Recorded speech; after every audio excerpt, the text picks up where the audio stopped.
Okay, what's up, everybody? Good morning. Welcome to a Saturday edition of Morning Scone presented by Brock, the Baton Rouge Orthopedic Clinic, Parish Construction and Roofing. If you need an orthopedist, you go to Brock. Need a roof, you call Parish. Parish Construction and Roof. Remember, over at Brock, the after-hours clinic is open nights and weekends. So if you need an orthopedist this weekend, get on by. Skip the ER, get by Brock. Okay, y'all. Hope your Saturday's off to a great start. Go this way. Drew's up. Ripping and roaring this morning.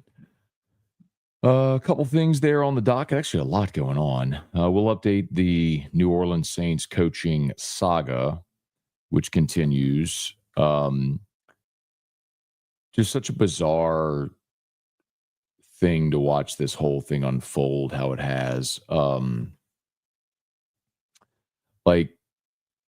if you missed the news on Friday, Diana Rossini reported that maybe Kellen Moore wasn't sold on the Saints job, then reported, okay, maybe he's coming around to it. And in large part, it was because of the quarterback situation or lack thereof. What? What? You want to say hi? You want to say hi? Go this way. You want to say hi? Was that ship? He gone. And then, we get these reports.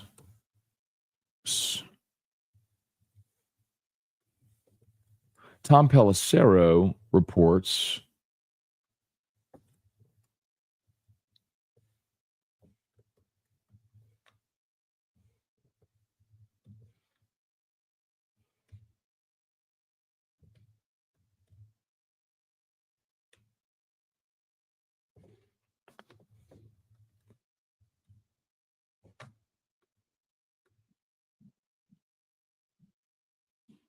okay, there we go. Sorry.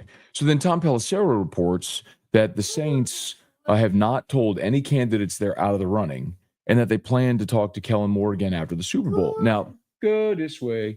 Now, some people have interpreted that like, go this way, have interpreted that like, and this is what's mind-boggling to me by some Saints fans who don't seem to understand this. They're like, oh, well, they're just playing by the rules because they can't formally hire anyone until after the Super Bowl. That's true. You can't formally hire anyone until after the Super Bowl. However, you can certainly make an offer that can be accepted verbally, and you can leak that news. It's literally exactly what happened last year with Clint Kubiak. Clint Kubiak was coaching the 49ers in the Super Bowl, and he was hired on the Friday of the Senior Bowl. It was February 2nd. I just looked it up yesterday. So, this, and Adam Schefter reported the Saints were likely to hire Clint Kubiak. So we knew it. If you're telling me that you're still going to go have another conversation with him and you haven't told anyone else that they're not the guy, well, then that tells you they're still not settled on who the coach is going to be. Now, it sure looks like it's going to be Kellen Moore, and all signs are pointing to that. But what? You had a 9-hour conversation with him Monday night into Tuesday morning. What more is another conversation going to teach you about the guy that you didn't learn or shouldn't have learned already through the two conversations you've had, including a 9-hour in-person interview? I don't know, man.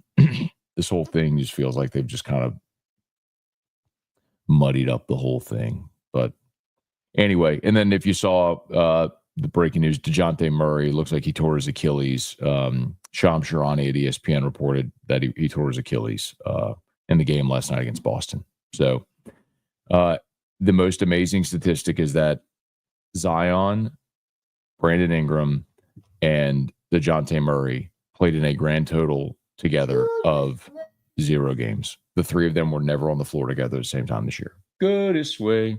Incredible. Boop, boop, boop. You want to say hi to Dad, Show? Go this way. Nope, he doesn't. He gone. All right, let's say some good morning, y'all. Please smash the like button if you would. Subscribe to the channel. Facebook, like the page, share the post. Hey, Toki Doki, good morning. Drew is awake and ready to roll. Hey, Chris P., good morning. Thomas, good morning. Shabbat shalom. Dalton, Maddie, good morning. Been a while. Hope all is well. Hope you're doing well, Dalton. Thanks for being here on this Saturday, man. All's well over here. Bama is burning. Good morning. Jacob Thompson, what up? Brian Penton, good morning from Chi-Town. Tiger Diver. Yeah, I mean, Tiger Diver, it sure seems like it's going to be Kellen Moore. But sometimes you got to land the plane. You know what I mean? Like, you got to be able to, like, close the deal and make a decision. It's clunky is the problem. And if it's not Kellen Moore, I mean, they're down to 3. Ross Jackson reported that they're not considering Anthony Weaver, that apparently he did not interview well at all, that it would be either Kafka or Rizzi if it's not Kellen Moore. Did you watch LSU against Oklahoma? I did not get to watch it, unfortunately, Brian. I had to, as soon as AFR ended yesterday, I went over to campus. So I was caught in the gymnastics traffic, but I had to MC the Catholic High baseball first pitch banquet, which was awesome. And they have that, by the way, in the South Stadium Club at Tiger Stadium. There's a high school baseball program that has that has a first pitch banquet, and they're having their first pitch banquet in the South Stadium Club at Tiger Stadium. Probably had 500 people there. It was incredible. Robert Landry, good morning. What are the chances he just says no thanks? Do you think he's in? Robert, here's the thing. Like, yes, there's a chance. Like, I would feel much better if Schefter had reported yesterday Saints are planning to hire Kellen Moore. Okay, because then that tells you, like, they have a verbal, it's done, whatever. They can't make it official until after the Super Bowl. Fine. Like, it's the same thing that happened last year with Kubiak. It happens all the time. And I had some people bring up, oh, no, if you're tampering, then you could get dock picks. Look at what happened with Arizona and Philly last year. I'm like, yeah, but Arizona had a phone call with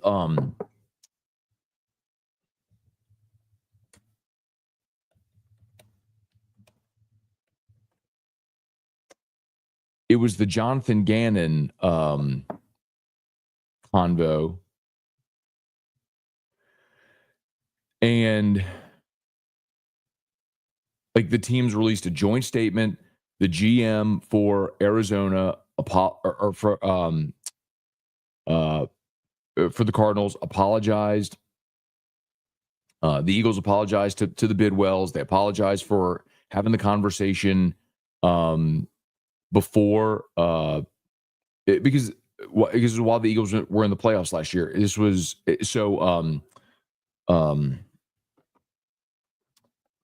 or 2 years ago, excuse me. And so they apologized because they had a phone conversation outside of the window when you were allowed to make contact. So, like, that was the problem with tampering. The Saints didn't make contact outside of the window. They were allowed to. They literally flew up there and went and interviewed him. It's just that they won't make a decision. It's a big difference. Trivia, good morning. Robbie, did I hear Bill Belichick say on an interview that the Lombardi Church should be named the Brady Trophy? So, no. Yes and no. So, Robbie, this is the problem. I talked about this on AFR. This is the problem that I have with media misrepresenting what someone says. So, Bill Belichick was on the Huddle Up podcast with Jim Gray, and Jim Gray starts asking, like, the hypothetical. Here it is. I'm going to play the full thing for you, okay? So it's impossible. You can't win without good players. I'm going to play the full thing for you so all of you can hear this, okay? Because a lot of people are like, this was not Bill Belichick like stumping that they renamed the Lombardi Trophy. He makes a tongue-in-cheek comment at the end of this after Jim Gray was leading him down the context of trying to explain why coaches are important as players. Here you go. If you haven't heard it yet, here you go. Win games. You can't win games without good players. I don't care who the coach is. It's impossible. You can't win without good players. You know, I found out when I had Taylor and Banks and Harry Carson, Pepper Johnson, Jim Burt, Everson Walls, all those guys at the Giants. And same thing, you know, when we got good at Cleveland and then at New England. I mean, it's Brady, it's McGinnis, it's Vrabel, it's Brewski, it's Corey Dillon, it's Randy Moss, Troy Brown, Lawyer Malloy, Ty Law, Rodney Harrison. Those are the guys that won the games, man. I didn't make any tackles. I didn't make any kicks. That was Vinatieri that made that kick in 4 inches of snow. You got to have good players. And as a coach, you want to give your players a chance to win. You want to put them in a position where if they go out there and play well, they'll have a chance to win. That's what Coach Parcells taught me is there's always a way to win. You just got to figure out what it is, and you have to give the players a chance. They don't name it the Star Trophy. It's named the Lombardi Trophy. Maybe they should name it the Brady Trophy. He won 7 of them. It looks like somebody hacked into the automation system. That's the bite. So, Jim Gray saying the trophy's named after Lombardi, not after Bart Starr, named after the coach, not the player. And so Belichick goes, well, maybe they should name it the Brady Trophy because he won 7 of them. But you go look at, and it's so sad. You go look at ESPN.com and it's like Belichick named Lombardi Trophy after Brady. It's like, no, that's not at all what he said or meant. And if you actually took the time to go watch, took 60 seconds of your life to watch, I'm not saying you did this, but it's like if you took 60 seconds of your life to watch that, you could put that out there with context. But instead, what news media does is they put Belichick says rename trophy for Brady. That's not at all what he said. That's not at all the intention. And there's no rational person that could have watched that 60-second clip and been like, yeah, Belichick is stumping to rename the trophy after Brady. Come on. It's disingenuous, man. We're expecting Jelani Watkins to play this year. Seems like they have plenty of speed. Yeah, man. Look, Jelani Watkins was making a little bit of a dent last year in fall camp, and then he twisted up his ankle on a go route. He was in a boot, so that really cost him last year in fall camp, especially when they needed a deep threat with Chris Hilton's injury. It's going to be hard. Honestly, man, when you look at the receivers with Hilton returning, Anderson returning, Xavier Thomas returning, you add Nick Anderson, Barry, and Brown, that's 5 right there. That's not even counting kid from Florida State, from New Orleans. Why am I blanking?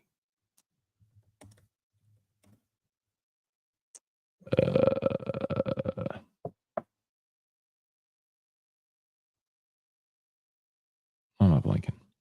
Destin Hill from Florida State. I mean, you're pretty loaded at receiver. It's going to be hard for any of those guys.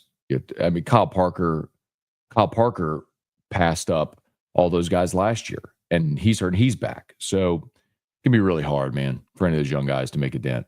Hey, Quentin, good morning. Chris, saw the play. You could see a tear. It's gross. Talking about Dejounte Murray. We do, if you want to see it, we do have the story up at louisianasports.net. And I did embed the video of the play, so you can see it if you want to see it. But like he kind of misses a kind of like a jump stop floater in the lane. It leaves it short. He's chasing his rebound. He's chasing his miss, and then he just drops. So devastating, man. It's a guy who broke his hand on the first game of the season. He was your big offseason acquisition when you made the trade for him back in July. And now Murray, after missing 17 games with the broken hand, will miss the rest of the season with the torn Achilles. Just devastating, man. Morning, Matt. Do you think LSU is elite? And do you think Moore is the right guy for the job? Do I think LSU is elite? Elite in what way? If you're talking about the 2025 football team, I do think they have one of the best rosters in college football, yes. I mean, you're returning the nation's top passer. You signed the number 1 class in the portal, a top 10 high school class. Yes, I mean, I think your roster is definitely elite. Definitely capable of winning a national championship. It doesn't mean you're going to win it, but, I mean, Ole Miss had an elite roster this year, went 9-3. And do I think Kellen Moore is the right guy for the job? He wouldn't have been my first choice, and clearly he wasn't the Saints' first choice, but you got to hire somebody, and they get on down the list a little ways, and they're trying to land on the right person. And, I'm hopeful because I did want a young offensive-minded coach, and he is a young offensive-minded coach. So we'll see. Jesse Post, good morning. Joey B., what do you think about the SEC giving the Longhorns a cakewalk schedule in baseball, just like football? All their tough series are at home. Yeah, You know what, Joey B? I would tell you with respect to, and I haven't looked at Texas's baseball schedule, but I would tell you with baseball, sometimes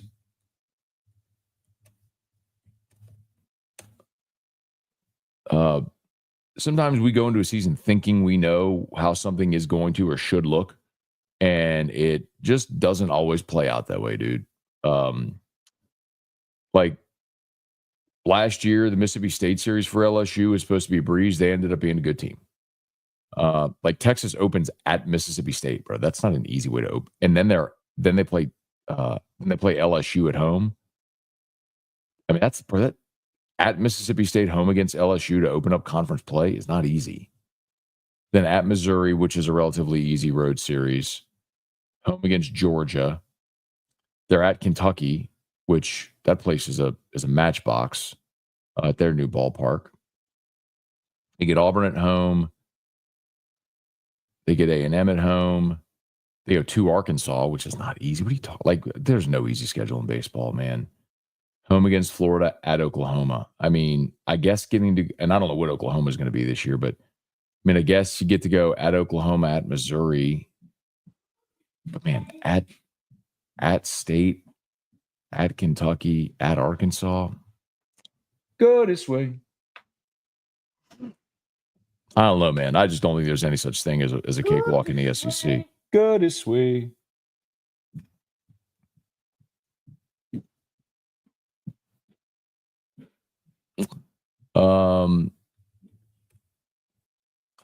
I wish I had gotten to see the gym meet last night. Unfortunately, did not. Thomas said close one last night for Jim, protect the crown. Look, they scored a 198, which, I mean, that's like the magic number, right? In gymnastics, it's like if you get to a 198, that's like the, that's the benchmark that is very difficult to reach. So they scored 198 last night. Again, so much of that is like in gymnastics, it's weird. Like you're not actually facing your opponent. You're facing yourself because there's nothing you can do to affect your opponent. You're just competing and trying to score as high as you can to see how it goes. Like there's nothing you can do. Like in football, you can tackle your opponent. In baseball, you're pitching and defending against your opponent. In gymnastics, there's another team, but there's nothing you can do to affect them. So you just have to go out and score as high as you can. So 198 is amazing. Robbie, Matt, are you going to watch the Senior Bowl today? Maybe. I don't know that I ever make it a point to watch the Senior Bowl. I have nothing to do today. Erica's got some errands she has to run, so Drew and I are going to go run to Daddy's work and ride the elevators, and he wants to go to Walgreens and walk around. So I'm going to have a pretty lazy day, I think. Hey, Brian, good morning. David, good morning. Any good baseball prospects from Catholic High? Yeah, Jack Ruckert is an LSU commit. So you get to know that name. It's kind of incredible, man. Just talking to people at that banquet last night. Catholic High has become certainly the premier baseball program in the state and among the best in the country. And a big part of it is, I mean, I've joked with Terrio for years. You go by Traction on a league night and you see the 5,000 people at Traction and you see all the cars and all the kids play. Like all these kids play baseball and they all grow up wanting to be Alex Bregman or whatever. And so, the youth baseball, Baton Rouge has become such a hub for youth baseball because of Traction. I mean, it is very much in large part because of Mac Chiuili and Ryan Terrio and what they did with Traction. It's not to say they're the only ones, but and Brad Cressy obviously is incredible. Running the Canes program, but yeah, I mean, what's happened is Catholic has built these amazing facilities, and every kid wants to go play at Catholic, and so it's like it starts with go this way. Like basically, every kid has to decide that wants to play baseball. Like, are you good enough to make Catholic's team? And if you're not, then do you still go to school at Catholic High, or do you try to go play at U High or Dunham or Parkview or somewhere like it wasn't like that when I was in school, but that it is like that now. And then some kids have to decide, like, or if you're not going to be able to make the team at Catholic, but you want to play baseball, do you still just go to school at Catholic and do something else? It's a tough decision for a lot of those kids and families. It'd be easy for me. I mean, if Drew were able, he'd go to Catholic no matter what. It's just the importance of going to school there, the fraternity, the brotherhood, the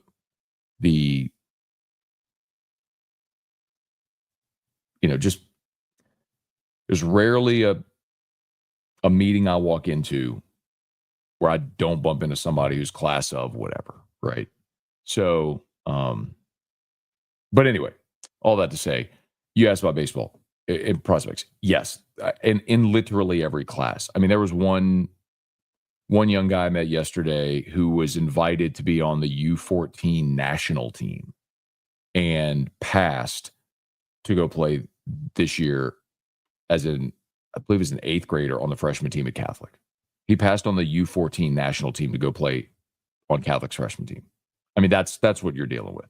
So the great thing for LSU is you got a pipeline. I mean, from the Nolas and William Schmidt, or Josh Smith and William Schmidt now as a freshman, and Jack Ruckert signed for next year and are committed for next year. I mean, pipeline is full, y'all. Jay Johnson knows it well. I mean, they won the freaking national championship last year in baseball. It's crazy.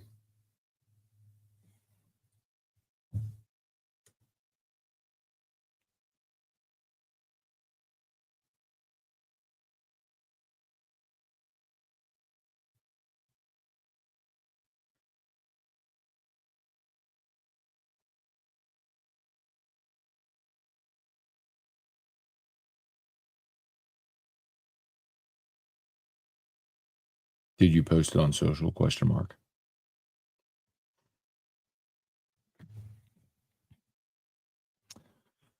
Ryan Balote. I'm still sticking with Balote.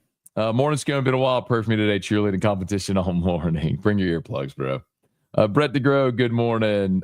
There it is, dude. I love it. Tiger Diver, what do you think is holding up the Saints hiring a coach? I just think that, so I don't know this. This is my guess, okay? And I'll disclose this to y'all now. Back in October, I was told by someone I trust that the Saints were going to hire Aaron Glenn. He was their top target. He was their number one guy. He's who they wanted. And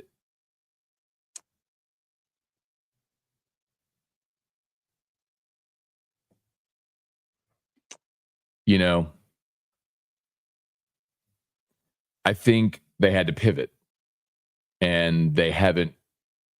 And I think their backup was Joe Brady. And when Brady backed out, I think they kind of got left in a lurch. And so they're trying to figure out what to do. Dude, I have no faith in Loomis to get more. Dude seems to run off coaches that have a dissenting opinion. Todd Impey, Mike, you need to relax. They made their decision, meeting at the Super Bowl. I don't know who's Mike. Abner Neal, good morning. Tony Williams, Abner, Brad, good morning. Brian, good morning. See, Manny said the Pels injuries will save Willie for another year. I don't think so, Manny. I think this is going to be a clean slate type thing. I understand your thought, but I don't think that's the case at all. I think they bottom out. I think this is a clean slate. I think you need to trade Brandon Ingram, even if it's pennies on the dollar. Get what you can before this trade deadline. You'll have Zion back next year.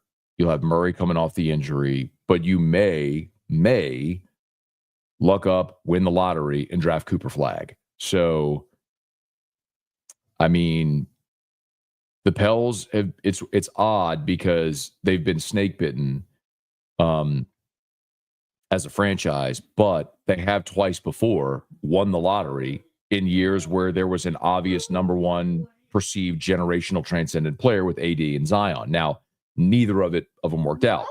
AD was awesome in New Orleans, but the team success was never there. That is a blue. And when Zion's been healthy, He's awesome. He's a 26-6 guy when he's healthy. He just hadn't been healthy. So, but you look. There's only 2 teams in the NBA with a worse record than you right now. It's Washington and Utah. That's it. So, you'll have a shot at the number 1 pick in the draft, and I think it's a clean slate thing. Cortland, Mark, yeah, man, we talked about Murray. Expectation football drastically changed with the portal. I think, Cortland, maybe this is semantics. I don't think expectations change. I think whether or not the expectations are realistic change. The expectation every year is for LSU to go to the playoff and win a championship. Whether or not that's realistic every year can be debated. It's realistic this year. Patrick Gamoggan thinks what happened to Murray, symbolic of the whole season for the Pels. Maybe LSU beats Texas would be really nice. They got a shot. They're going to honor the 25-year anniversary of the 2000 SEC champs and Sweet 16 team. Had Stromae Swift in studio yesterday, which is really cool. Good dude, man. Really enjoy when we get a chance to chat with Stro. Texas is a 1.5-point favorite over LSU in this game. So you're at home. You played well the last couple times out just against really good teams, but you got a shot to win this one. Texas last time out lost to Ole Miss. LSU 10-2 at home. You got a shot, man. This is one you can win. Like we talked about the next six for you had a brutal start to conference by and large because of your schedule. You had 4 to 5 on the road. That included, you had to play Bama and Auburn. And you had a brutal stretch. But the next 6 are all winnable. I'm not saying you're going to win them. I'm just saying the next 6 are winnable. And the problem is your last 5 are all against ranked teams, and you're probably not going to win any of them. So even if in this next 6 you go 5-1, 4-2, and put yourself in position maybe to play yourself onto the bubble, I just don't see you winning any of the last 5. But they can win tonight. Poor dude came to the Pels, walked into oblivion and irrelevancy. Well, I don't know, man.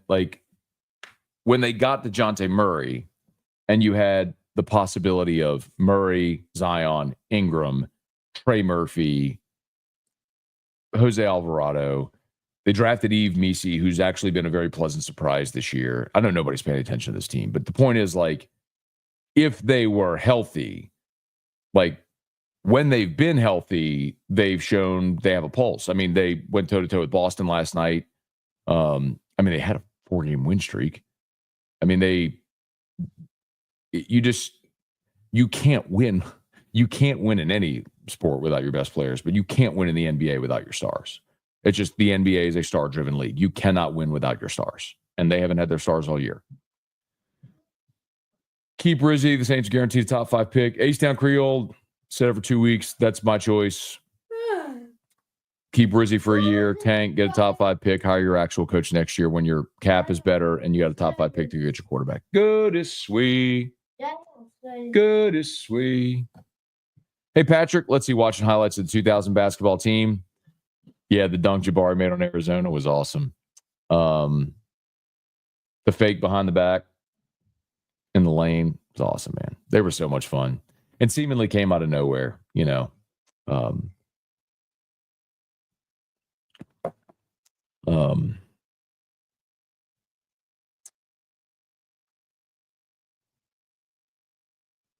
Brady inherited a team that was on probation, and first couple of years were a struggle, man, but that was a lot of fun when Stro got going and Jabari and Taurus Bright, point guard as a freshman, Lamont Rowland shooting threes off the bench.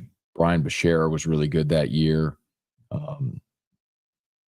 Ronald Dupree, of course, jump out the gym. What a fun team.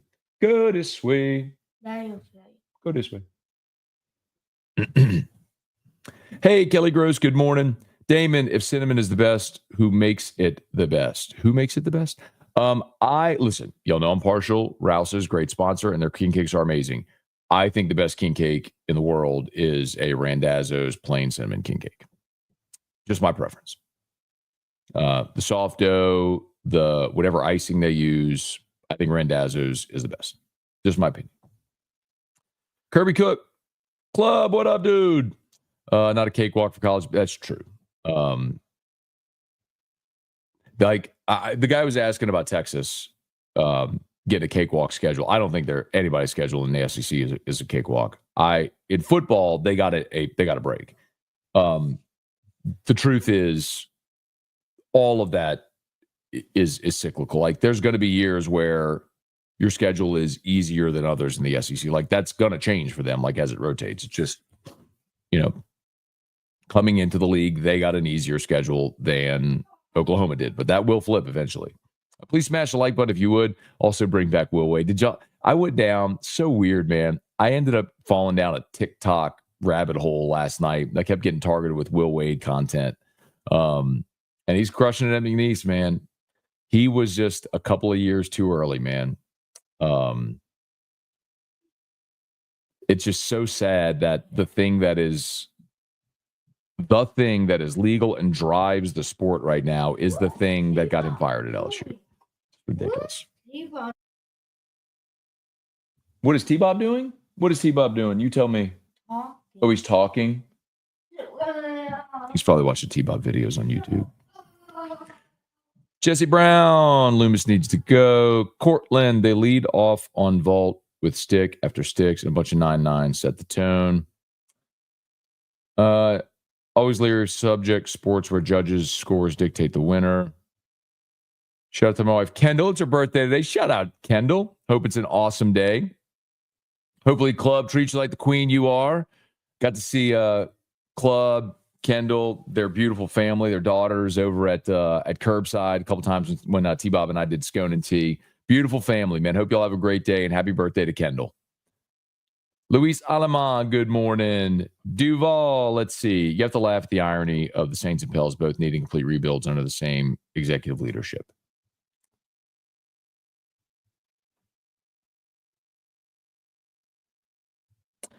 So it's not irony.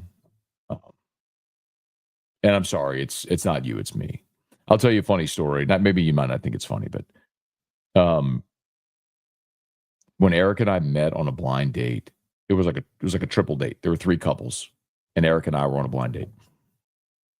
Somehow, and I don't know why or how, the conversation went toward. I have no idea how this came up, but I end up saying, like, one of my giant pet peeves is people misusing the word irony, and people do it all the time, like you just did. But again, it's not you, it's me. Like, most people wouldn't care. I'm just the weirdo that I can't help myself. I have to point out, like, that's not irony. I should just shut up and say nothing. I should have just rolled, because I know what you meant, which is just like, go this way. I think what you meant is, like, it's no coincidence that both organizations are bad and they're run by the same people, which is true. But that's not irony. But that's just me pointing that out because I can't help myself. And I hate that I do it all the time. But it actually makes me a very good publisher of LouisianaSports.net, because I try to make sure all of our stuff is accurate and well written. And anyway, to the point that you were making, which is about both the Pels and the Saints stinking and being run by the same executive leadership. Yes, I agree. Tim, good morning. Bronco Nation think spring game is irrelevant. The spring game is irrelevant. A lot of teams have gone away from doing a spring game. They'll just do like a skills challenge or a open practice for fans. Like, very few actually do a full spring game anymore. Hey, Barry, Robbie, I know spring training's right around the corner. Surprise, big name free agents. Bregman, Alonso still available. Yeah, I think go this way. Yeah, man, I think when you have a number and you stick to it, you play hardball. Baseball pun.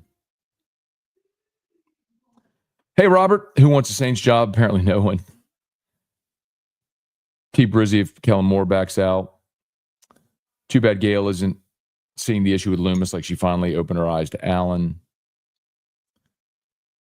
You know, it was interesting. I hadn't considered this, but we talked about it with Jeff Duncan a few weeks back when he came on the show, and I think he's right.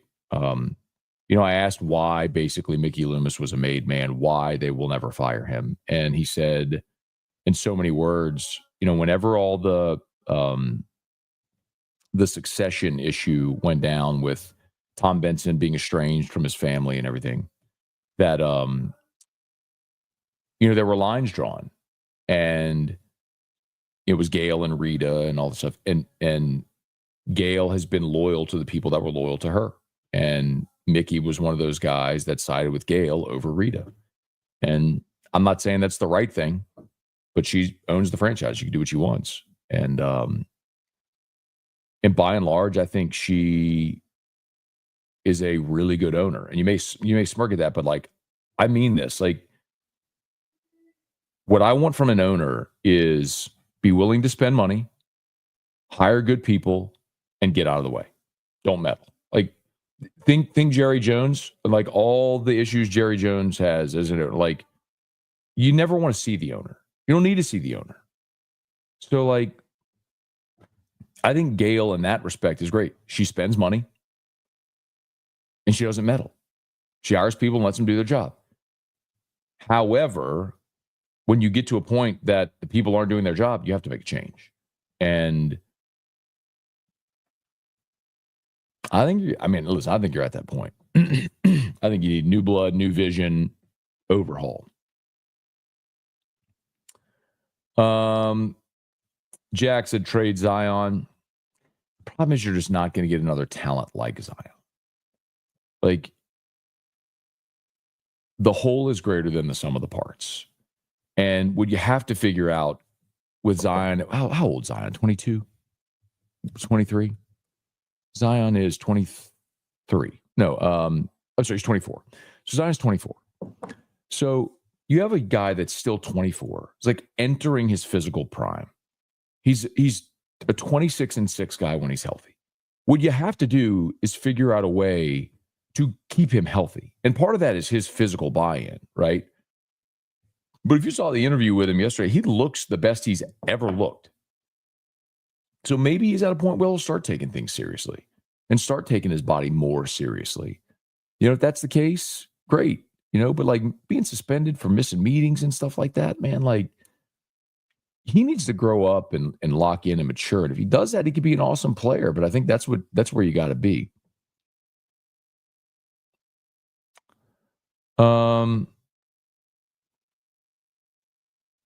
Mark asking if the Pelicans will relocate. Not as long as Gail Benson's the owner. I mean, she's made it clear she wants to keep the Saints and Pelicans in New Orleans. It's a great thing about having a local owner. Gail needs to sell to Tillman. I mean, he may buy the team after she passes, but I don't think she's going to sell the team before she dies. Is Gail Benson too nice to lead two franchises at once? I don't think that's the case at all. I don't think it's about being too nice.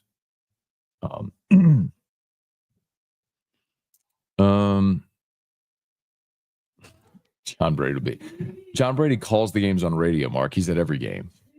Tony, if I were the Pelicans front office, I'd draft Cam Carter, an excellent outside shooter and solid defense.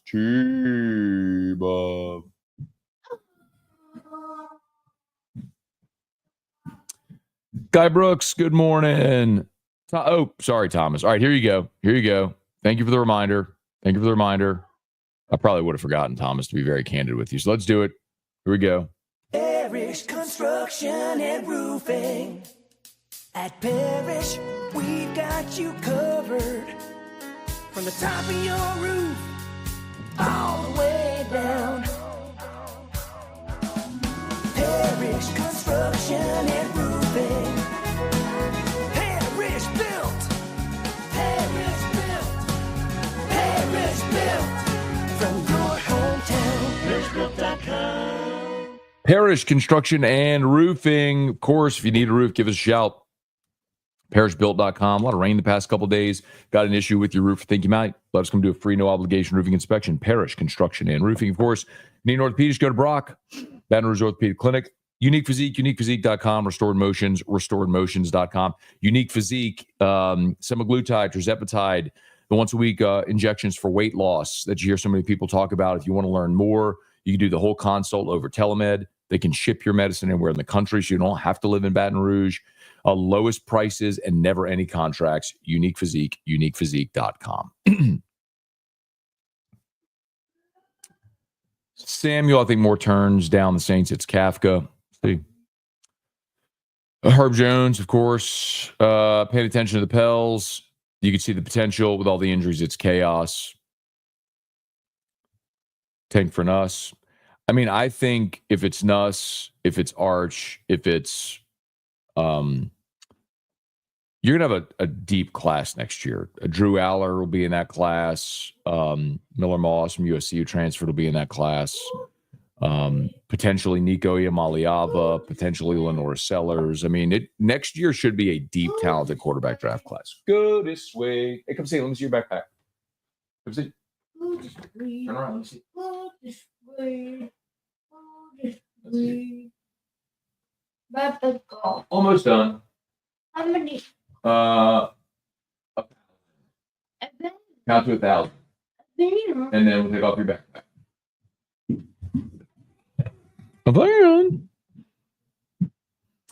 Bring back Will Wade. Yeah.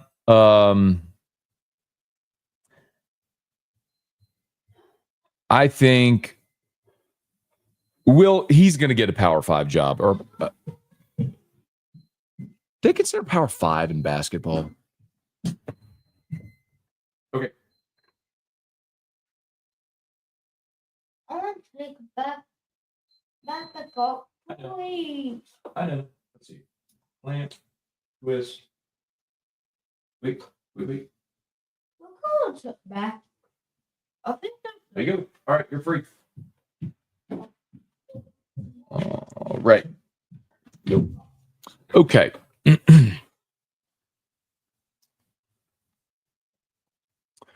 What were we asking? Oh, Will Wade.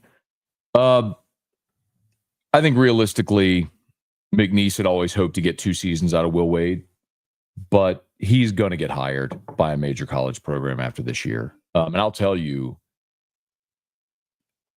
sources close to Will Wade. The thought was last year that Nate Oates was going to take the Michigan job and Alabama was going to hire Will Wade. Those dominoes were in place last year. Oates ended up staying at Alabama, as we know. And I think, and you might say, why would Nate Oates leave Alabama? I think for some of these basketball coaches in the SEC, it's tough being at schools where they're not top billing. So why would he go to Michigan? It's a great question. But I think that's one of the major issues a lot of basketball coaches in the SEC have. They don't want to be second fiddle. They want to get every resource they need to be great. And the truth is, as soon as Nick Saban retired, Nate Oates became the most popular, prominent coach on campus. I mean, I get Kalen DeBoer as a football coach, but how popular is Kalen DeBoer right now after a 4-loss season? You know, and Nate Oates has Alabama, pushing to be the number 1 team in the country. So,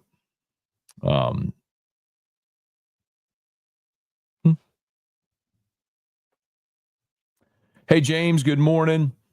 Brett, 2000 team felt like Final Four team. Still a crime how the Wisconsin game was officiated. I mean, listen, Brett, I don't think it was how the game was officiated. Wisconsin had a plan and they executed it perfectly.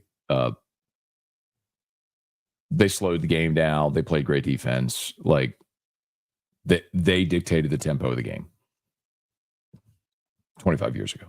Cortland grew up on Mackenzie's King Cakes. Yeah, man. Petafores from Mackenzie's. That used to be a lot of fun. Used to get those all the time. Pierce Lee, Crazy Jabari's son ended up at Auburn, not here. Cartel Bo, good morning. Shalom. Guy Brooks, Matt, what time is baseball scrimmage today? Go this way. Go this way. Let's see.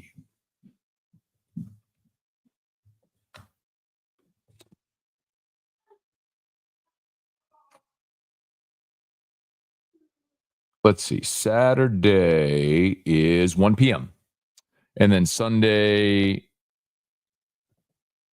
it was 2:30 Friday, 1 o'clock Saturday and 1 o'clock Sunday. 1 o'clock.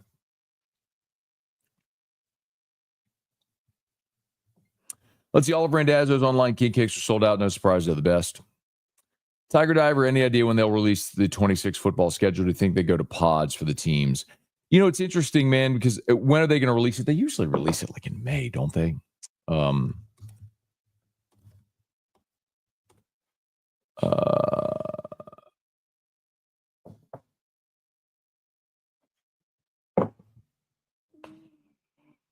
Let's see. They released in December the schedule for 25. So I guess December.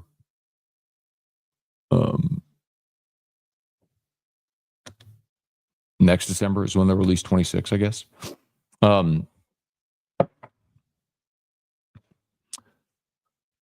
Pods. That was the initial thing I heard. It was going to be 4 4-team pods, and you'd play everybody in your pod, and then you'd rotate. And so over the course of a 4-year cycle, you would play every team in the league home and away. I think that's the perfect thing to do. The problem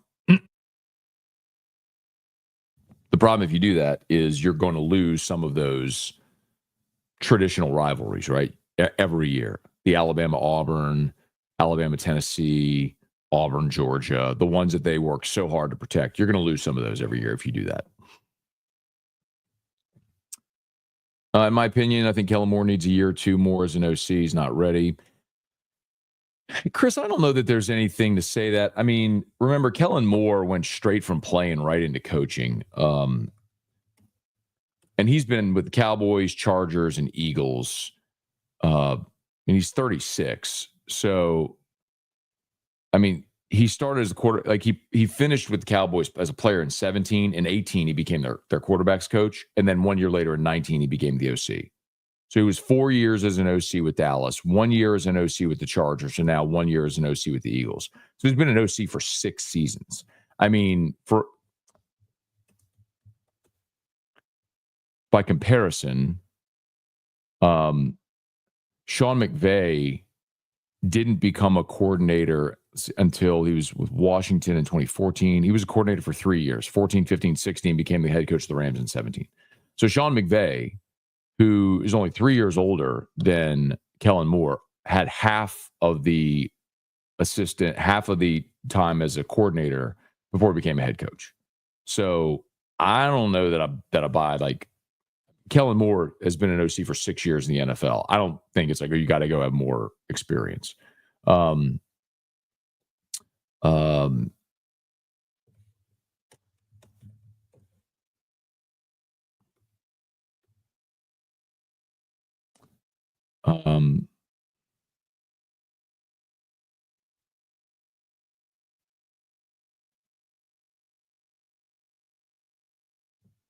Who else was I looking up? Like Kevin O'Connell, for example. Kevin O'Connell's 39. She's the same age as McVay. O'Connell became an OC in Washington in 2019, was the OC with the Rams for 2 years in 2020 and 2021. And again, McVay calls the plays, and then he became the head coach of the Vikings. So O'Connell was only an OC for 3 years before he got his head coaching job. I mean, Kellen Moore's been an OC for 6 years, twice as long as McVay or O'Connell were when they got head coaching jobs. So I don't know that I'm there to say, like, he needs more experience. I mean, he's got more experience than a lot of guys who were head coaches when they got their head coaching job. Are you exaggerating when you say Joe Brady was a coffee getter in New Orleans, or is that true? The national media always makes it sound like he was a genius. It's funny because, like, in 2019, when Brady was with LSU, Breeze and Peyton, I remember both being asked about Joe Brady. And Peyton in particular kind of smirked at it. Like, basically, he was the guy that picked up the laundry and stuff like that and went and got coffee. I mean, that's what he was, just a low-level offensive assistant. That's all. That's what he was in New Orleans. He was not a guy that was a major part of that staff. But I mean, we all know the story, how LSU's coaches visit with the Saints coaches, and there was a point during that visit when Joe Brady, was working the whiteboard and everything like that. and that Orgeron wanted to hire him. And so he did. Brady had more of an influence at Penn State with Joe Moorhead than he did with the Saints.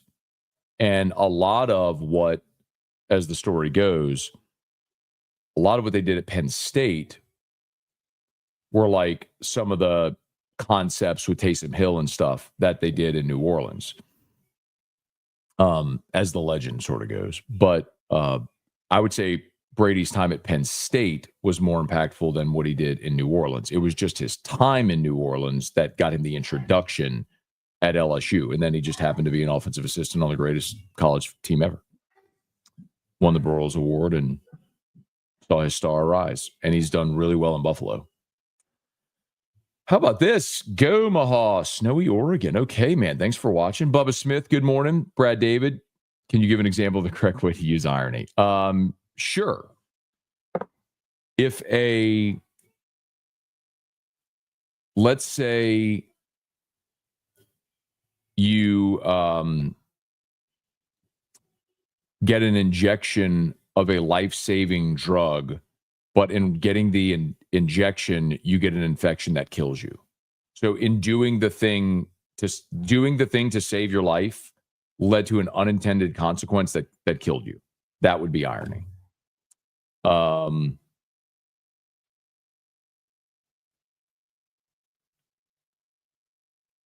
funny one where they use it correctly is, and you know the movie Dodgeball? So there's the guy, Patches O'Houlihan, who's the dodgeball coach. So he's Irish, right? O'Houlihan. And he dies in the movie, spoiler alert, when a giant sign falls on him. Well, the sign is a casino game called The Luck of the Irish. So a sign about Irish people being lucky falls on and kills a man who is Irish, which is inherently unlucky. Go this way. That's irony.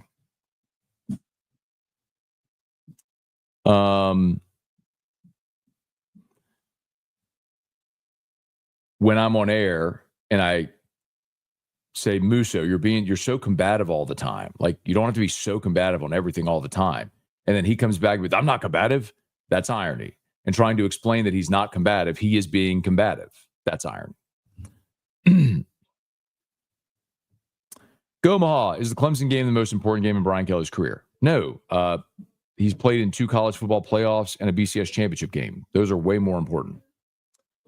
Brian, Matt, there's irony in your fixation with irony. How do you feel about pathos? How is there irony in my fixation with irony? I don't understand how that would be ironic. Let's see. I think Gail's a great owner. Tiger Diver, have you seen the clips of Milrow at the Senior Bowl? Woof. Yeah, it seems like there's mixed reviews this week. The first day of practice, he missed like his first 8 throws, and it was bad.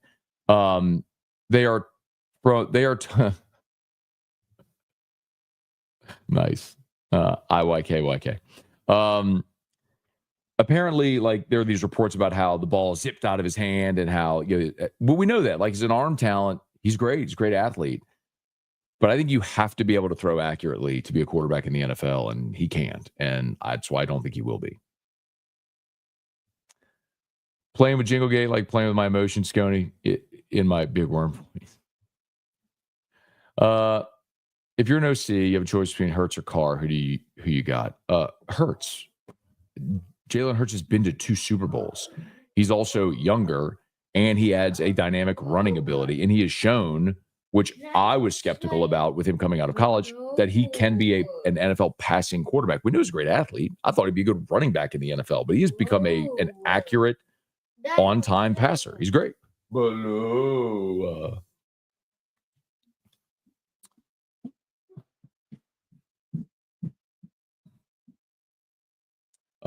Cortland said Philly has an O-line, wide receivers, and a running back. Forget the quarterback. It's funny because I heard an interview with Jason Kelsey yesterday where he basically took that argument, Cortland, and shoved it down your throat. He was, and I trust Jason Kelsey, by the way, who was, a future Hall of Fame center in the NFL. He said all of that stuff opens up because Jalen Hurts is so good at what he does. Not only his running ability, but his passing ability. It opens up Saquon Barkley. It opens up everything else.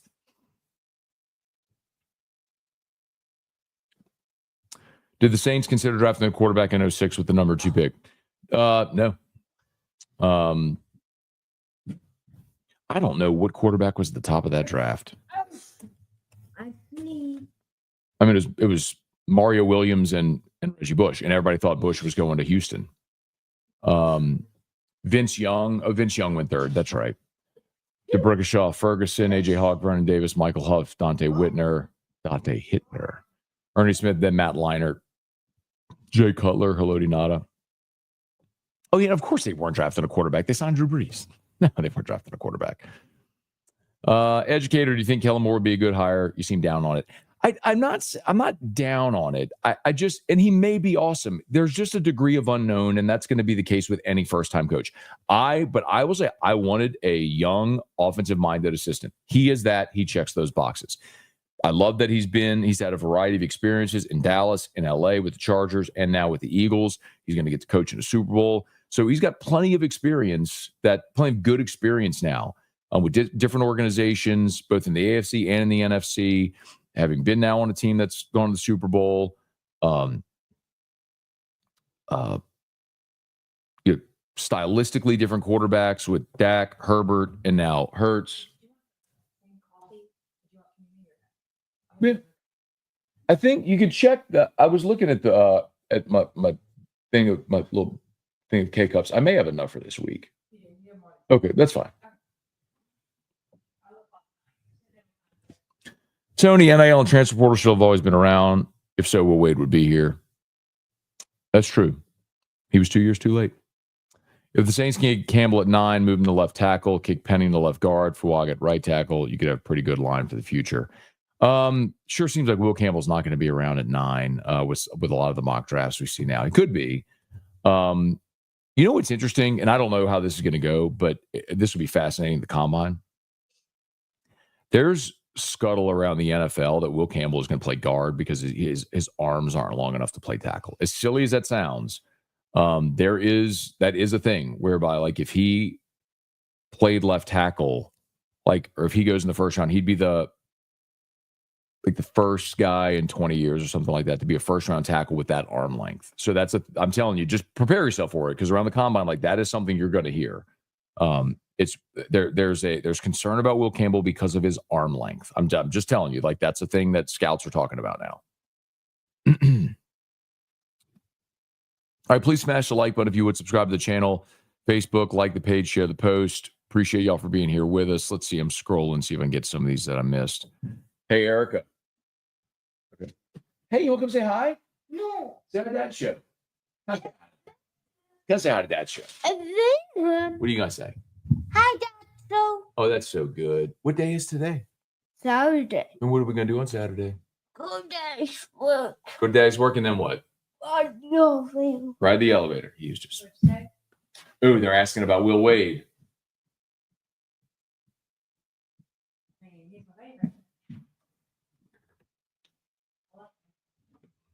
Erica was watching some Will Wade TikToks with me last night.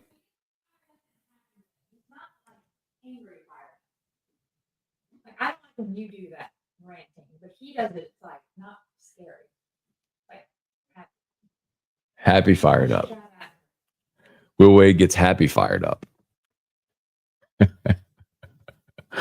She loves Will Wade. Murder Giraffe. If the audience knows information that the characters on stage or on screen doesn't know, is dramatic irony. All of those techniques are really cool.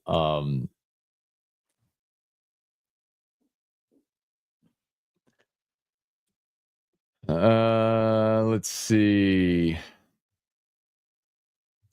Let's do Alanis Morissette. She had a hit called Isn't It Ironic? The hit wasn't called Isn't It Ironic? It was called Ironic, was the name of the song.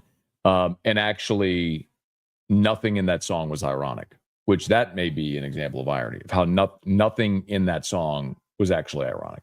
Like rain on your wedding day is not ironic. A no smoking sign on your cigarette break is not irony. 10,000 spoons when all you need is a knife, not irony. Death row pardon, 10 minutes too late, not ironic. Those are all just really crappy situations. There's actually a someone I saw this.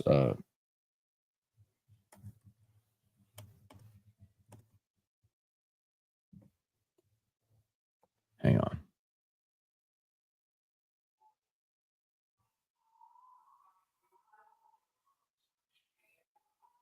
I saw one time. Is this it? Let's see. Somebody wrote.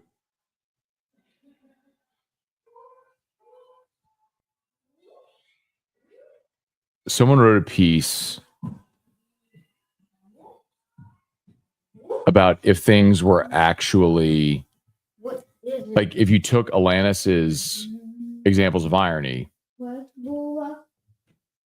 What's that Bula? Huh.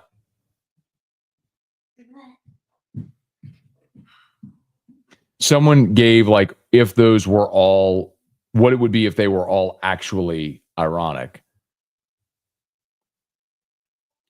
Alanis used perfect irony.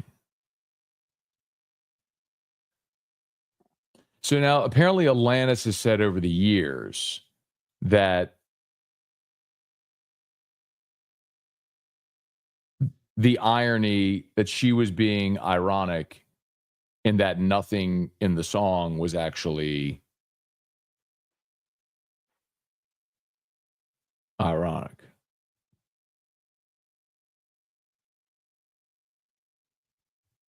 Anyway.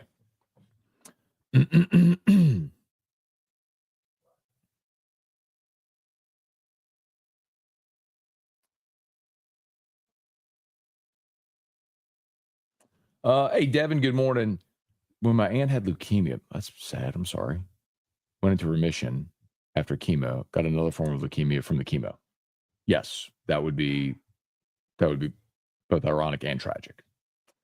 Very sorry to hear that. But yes.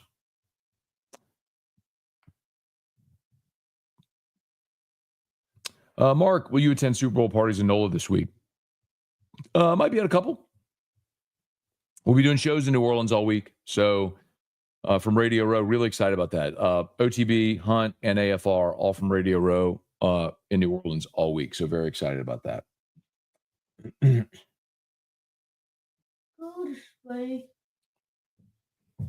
Saints hire Kellen Moore and draft Ashton Jeanty. Just go all Boise State.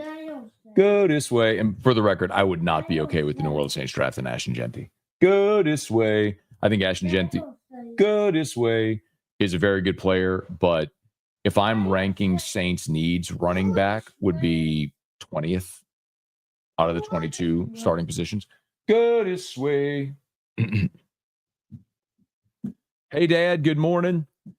Darren, good morning from Vermont. Ross Jackson suggesting drafting Ashton Jeanty at 9 if Jeanty's the pick to the Saints trade Kamara. You can't trade Kamara because no one's going to trade for his contract. That it's always the inherent problem. No one's going to trade for a 30-year-old running back with a bad contract that the Saints have restructured.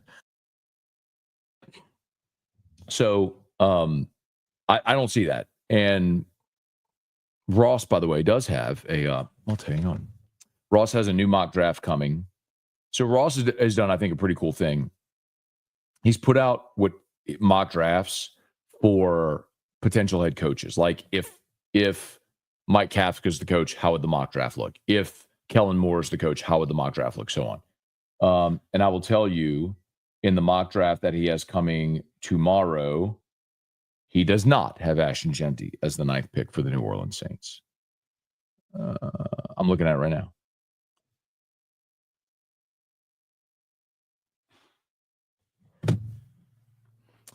So you'll have to read it for free tomorrow at LouisianaSports.net. Hey, Chris. Hi, Drew. Thomas, appreciate that. DZ Nudes took gamble on Sean Payton, no doubt.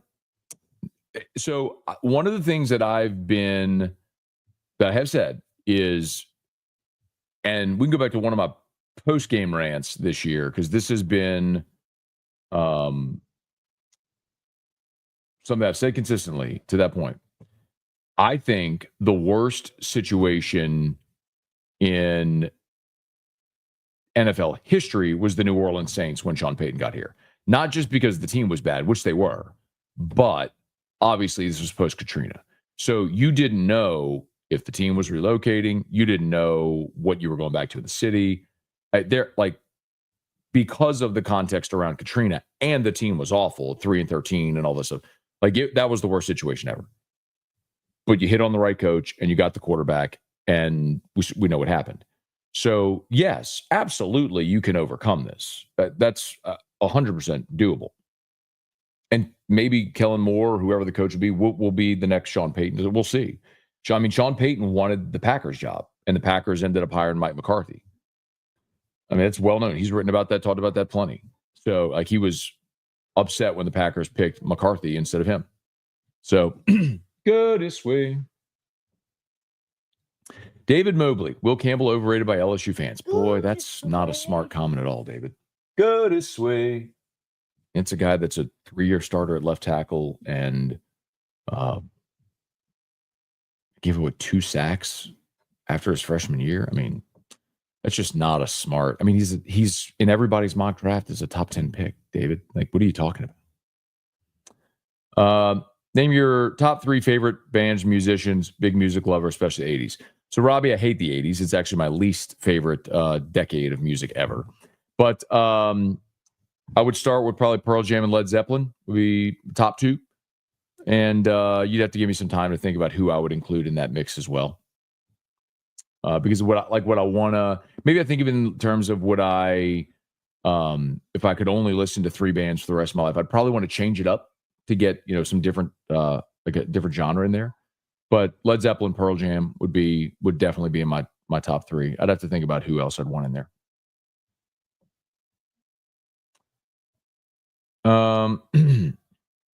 Mark Alanis was in love with Dave Coulier. Actually, so the song "You Ought to Know" is about Dave Coulier. And years ago when Josh Ennis and I were hosting the Fastest Hour, we interviewed Dave Coulier. Coulier was coming doing a show at the Funny Bone in Baton Rouge, and so we had Dave on the show on Fastest Hour. And Josh asked him about that. So it's well known, he has said it, and Alanis has said the song "You Ought to Know" is about Dave Coulier. Y'all know the song. You ought to know. I want you to know that I'm happy for you. I wish nothing but the best for you both. I'm not the virgin of me. Go this way. Anyway, so Josh asked Dave Coulier about that. He's like, yeah. He's like, well, one day, how he realized and all that stuff. He's like, one day they'd already broken up. He's like, I'm driving in the car and the song comes on the radio and I hear her voice. It's familiar. I'm like, he recognizes Alanis' voice. And so he's like, oh man, Alanis' song is on the radio. And he starts listening. He's like, that song, or it's the story sounds familiar. Then it hits him as he's listening to the song on the radio, that the song was about him. Trivia, why are we having English class? Because you can always stand to learn trivia. It's never a bad thing to learn. There you go. Jedi Connor never made it to a live before. Love your videos. Hope you and Drew are feeling well. Thank you, man. Appreciate that very much, Jedi Connor. Thanks for being there. Glad to have you here live.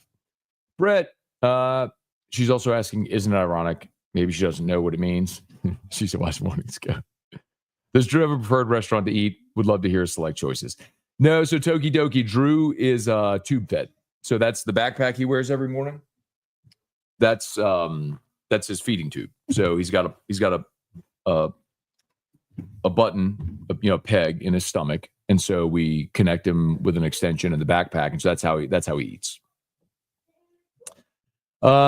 She's single-handedly responsible for everyone having a misconception of what irony is.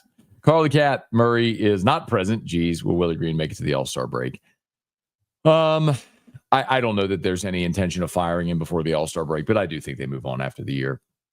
Derek Carr posting highlights of himself last night. Oh, you're talking about examples of irony. Graham starting 3 wide receivers for LSU next year. Yeah, I'd go Aaron Anderson, Nick Anderson, Barry and Brown. But I think you're going to see different receiver sets, man, where Xavier Thomas will be on the field. You'll probably see Trades flexed out. So you'll see multiple tight end sets as well, where you maybe have Trades in the slot and someone like Bauer Sharp attached. I mean, you've got so many options.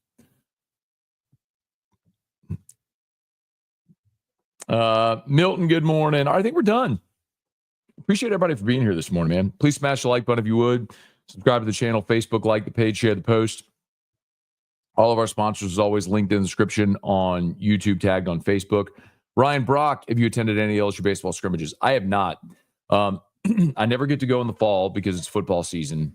And like on Friday, yesterday, they scrimmaged at 2:30, so it was while I was on air. Go this way. They scrimmage at 1 o'clock today, 1 o'clock tomorrow, and I'm not going to go see them. I always see the baseball team for the first time whenever they play their first game. Go this way. Go this way. Go this way.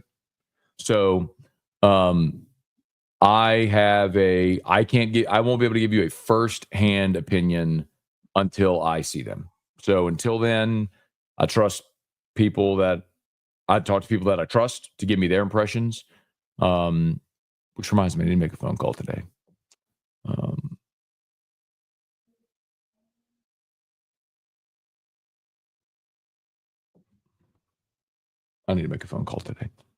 Who wins the Super Bowl? Chiefs. I'm not betting against Mahomes. What's the Super Bowl commercial you want to see? Or commercial you want to see in the Super Bowl? Oh, is that real? Kuye has cancer? Is that true? Stage 3 non-Hodgkin lymphoma.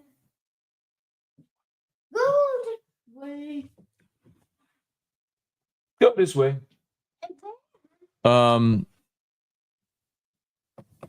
commercial I want to see in the Super Bowl. I don't know, man. I always think, look, for years and years, Bud Light commercials have been hilarious. I know I endorse Mockler and Bud Light, but if we're just being honest, like Bud Light commercials have been hilarious over the years. I think Doritos usually does a good job. I remember whenever I was younger, Allie Landry was in the Doritos commercial, which made every teenage boy just.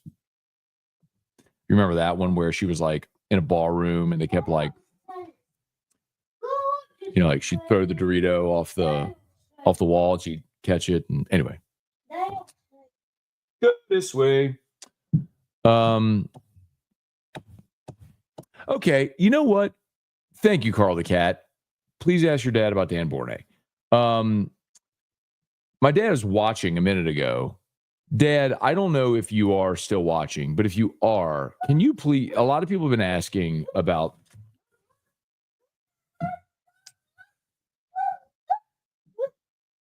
He may not be watching.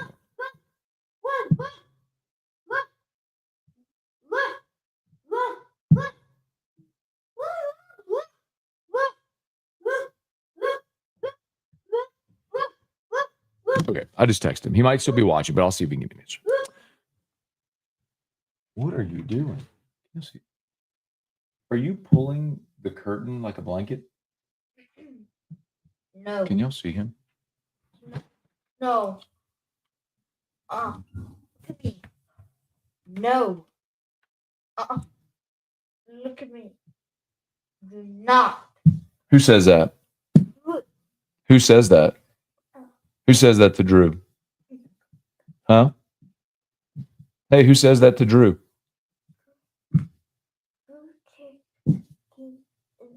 Drew's taking a nap? Is Drew taking a nap? Yeah. Is your foot caught? Is your foot caught on the...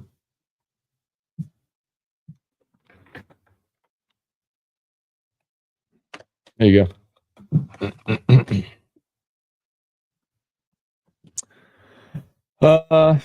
Matt, what do you do about special teams? Don't have a coach, right? Well, they hired the special teams analyst, whose name I need to remember, from Grambling.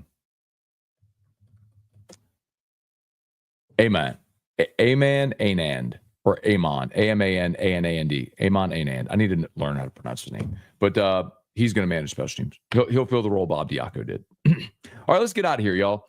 Y'all have an awesome Saturday. Get Drew dressed. Take him over to Daddy's work. Go ride the elevator.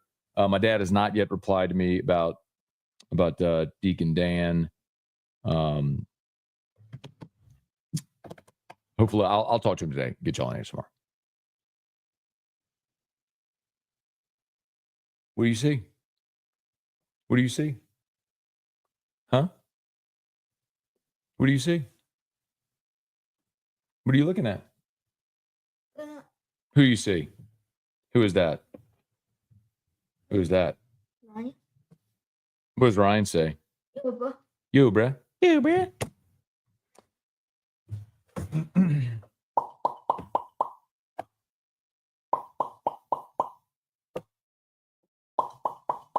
Oh, yes.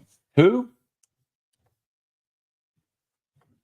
All right. Y'all have an awesome day. Please smash the like button. Shout out to Brock, Parrish, Unique Physique, Restored Motions, and of course, On Fire Athletes, platform powered by GameCoin. Check it out. Need to add that to the graphic. All right. Y'all have an awesome day. We'll see you.